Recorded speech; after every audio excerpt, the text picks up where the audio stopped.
लेकिन आप जागरूक लोग हैं। मैं आपकी तारीफ फ्री में नहीं कर रहा हूं, वो बात है आपके अंदर, ये बात इसलिए मैं आपकी धरती पे कह रहा हूं। 2007 का वो फैसला इलाहाबाद हाई कोर्ट में उन्होंने दिया। इत्तेफाक से 2007 में उत्तर प्रदेश में जो कृष्ण भगवान के वंशज थे उनकी सरकार थी।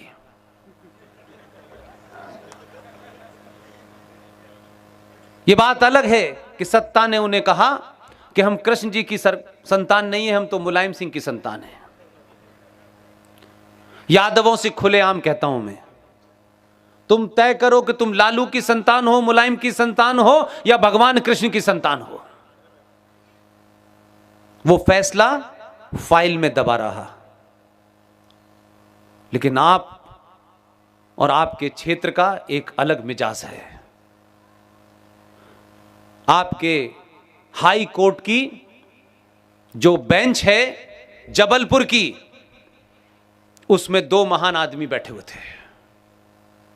उन्होंने उस फैसले को तत्काल लपक लिया। जस्टिस अजीत सिंह और जस्टिस संजय यादव,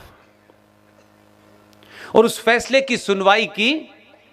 तो कुछ लोग गए टोपी लगा के, कुछ फादर भी भागे वहां, साहब ये कैसे हो जाएगा। बहस कराई जानबूझ करके, क्योंकि उनके तथ्य बड़े मजबूत थे। टोपी वाले ये साबित करना चाहते थे कि गीता हिंदुओं का ग्रंथ है। फादर ने भी कुछ ऐसे ही कुछ उल्टे सीधे तर्क दिए।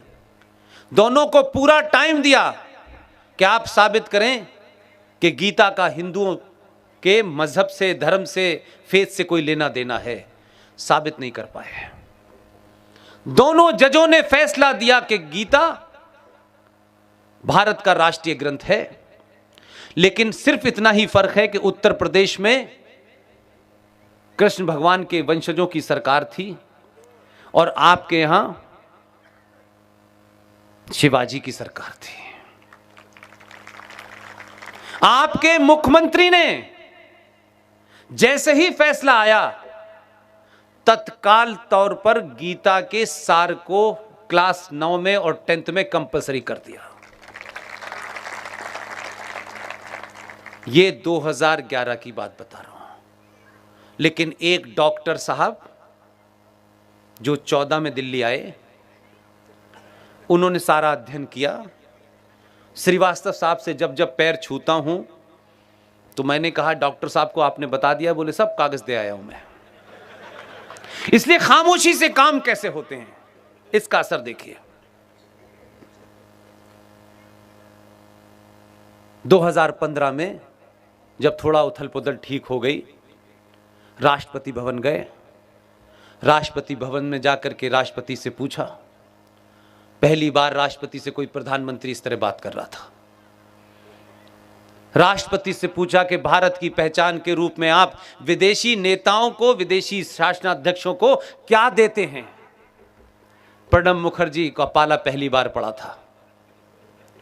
उन्होंने तत्काल झटपट में कहा कि हम ताजमहल देते हैं। उसने यह सवाल वहीं पूछा कि ताजमहल भारत की पहचान कब से हुई? उन्होंने कहा यही परंपरा है। उसने कहा इसे बंद करते हैं। ढंडोरा नहीं पीटा।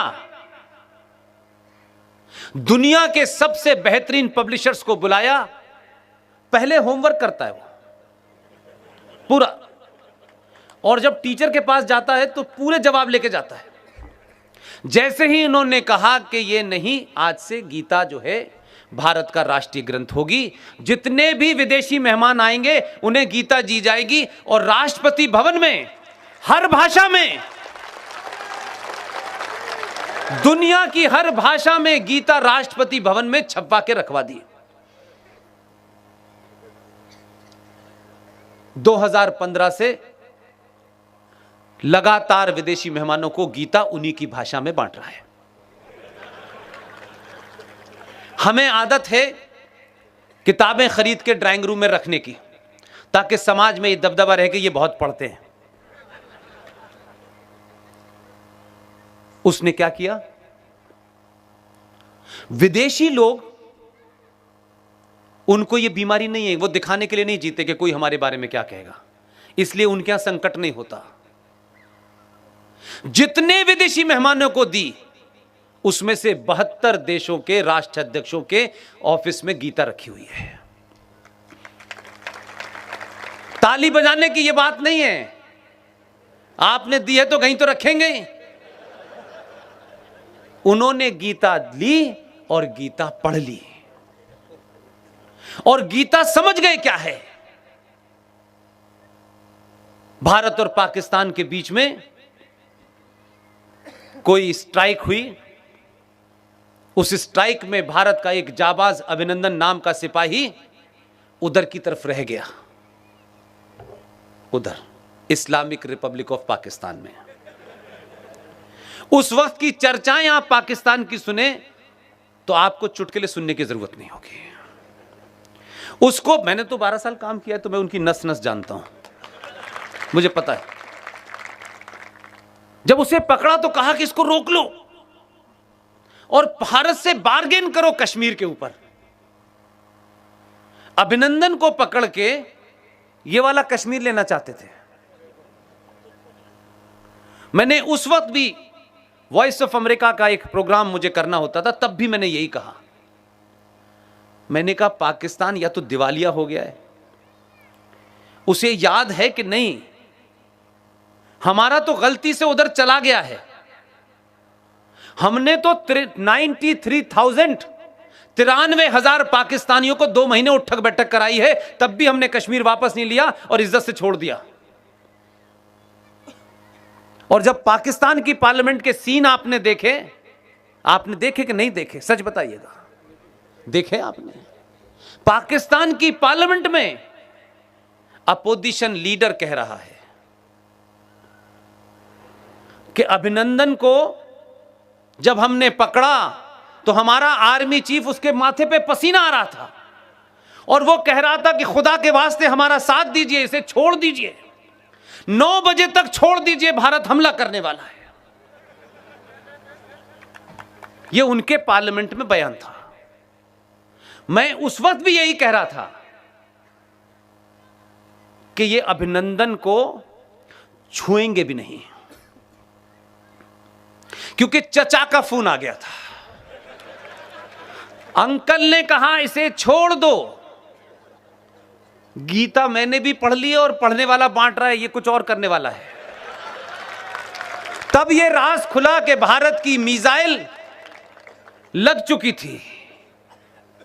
तो 9 बजे तक ये सोच करके कि पाकिस्तानी मर्द जो होता है उसमें इस्लाम का ज्यादा उबाल होता है, कहीं ये अभिनंदन को जब बॉर्डर पे छोड़ने जाए ये कहीं गड़बड़ ना कर दे, इसलिए खूबसूरत सी महिला भेजी कि इसी को लेके जाओ, ये गड़बड़ ना कर दे, कहीं इसकी गड़बड़ देश को महंगी पड़ जाएगी। तो अभिनंदन को पूरे सम्मान के साथ छोड़ा, इसलिए नहीं, इसलिए छोड़ा कि विश्व के बड़े नेताओं ने कहा मजाक मत करना इसके साथ में, ये मजाक नहीं बर्दाश्त करेगा, हम जानते हैं इसको, हमने गीता पढ़ी है, तुमने नहीं पढ़ी है। तो बदलाव जमीन पे कैसे होता है इसको समझने की कोशिश कीजिए। भारत की विदेश नीति, भारत की रक्षा पॉलिसी का एक सूत्र वाक्य है, हम पहले हमला नहीं करेंगे। यह दुनिया में पहला ऐसा मूर्ख देश था जिसकी पॉलिसी यह थी कि हम हमला नहीं करेंगे, हमला हमारे ऊपर हो जाएगा उसके बाद करेंगे, उसके बाद तुम रहोगे तब करोगे ना। तो इसके लिए कोई डॉक्ट्रिन नहीं बनाई उसने एक दिन उठा और उसने कहा कि हमें ये जो बालाकोट जगह है, हमें पता चला है कि यहां से कुछ लोग भारत पे हमला करने वाले हैं, हमें पता चला है, तो इससे पहले ये हमला करें, इसे हमने कर दिया। इसका मतलब समझे आप?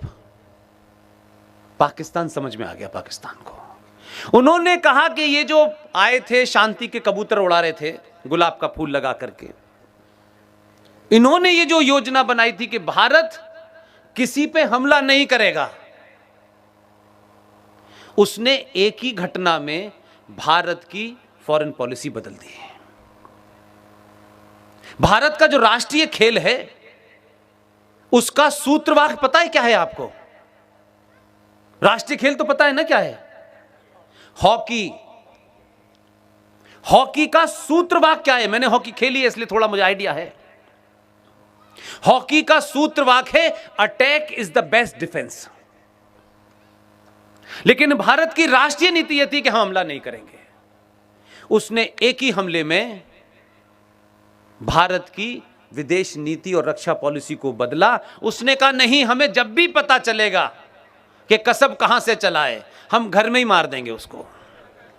हम आके मार देंगे, हम सर्टिफिकेट नहीं देंगे कि ये आया था, गया था, यहां था, वहां था। इसलिए पाकिस्तान के जो प्रॉक्सी सोल्जर हैं, जो फुट सोल्जर हैं भारत में, वो परेशान हैं। इसलिए उत्तर प्रदेश का मुख्यमंत्री ढूंढता है कहां बचा है। अंसारी कहां है आजकल? ढूंढते ढूंढते उसे पता चलता है ये तो पंजाब में छुपा बैठा है। उसने कहा अच्छा बेटे को अंदर करो, अभी आएगा।